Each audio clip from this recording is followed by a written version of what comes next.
Hello बच्चों, let's read the given question. The question says the dimensions m1 l minus 1 t minus 2 may correspond to. So यहाँ पे अगर हम dimensions निकालें सारी quantities जो हमें given है, first work done by a force, so we can say work done का जो dimension होगा, वर्क डन का जो फॉर्मूला बेसिकली होता है वो होता है F is equals to force into displacement. So इसका डायमेंशन आएगा, फोर्स का dimension is m1 l1 t minus 2 into length. So finally we will get the dimension m1 l2 t minus 2. All right. Similarly, linear momentum की अगर हम बात करें, so we can write linear momentum जिसे हम p से denote करते हैं. इसका फॉर्मूला है p is equals to m into V. So mass के लिए m1, v के लिए we can write l t minus 1. So finally the result comes m1 l1 t minus 1. Pressure की अगर हम बात करें, so we can right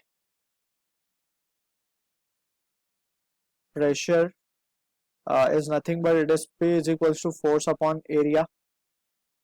alright, so force का dimension m1 l1 t minus 2 divide by area l square. So we can say it m1 l minus 1 t minus 2. And finally energy per unit volume की अगर हम बात करें, so we can take that also. Finally हमें actually answer अगर हम carefully analyse करें तो हमें मिल चुका है. This is the dimension of pressure. So but anyways हम इसे भी चेक कर लेते हैं, एनर्जी पर यूनिट वॉल्यूम. सो अगर हम बात करें एनर्जी की, सो बेसिकली हम इसे पूरा ही ले लेते हैं, energy per unit volume.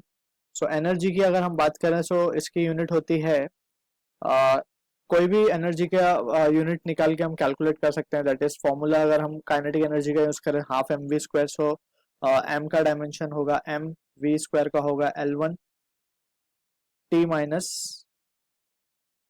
1 square, half M V square. Alright, so अगर हम इसका स्क्वायर का डायरेक्ट ही लिख दें तो ये -2 हो जाएगा और यहाँ पे 2n-2. फाइनली वॉल्यूम का अगर बात करें, so it is l3. Alright, so यहाँ पे अगर हम देखें तो ये होगा m1 l minus 1 t minus 2 again. सो अगर हम केयरफुली एनालाइज करें, सो ये दोनों ही ऑप्शन हमारे करेक्ट हैं. So we can say option C and option D is the right answer to the question. I hope you understood it well. All the best.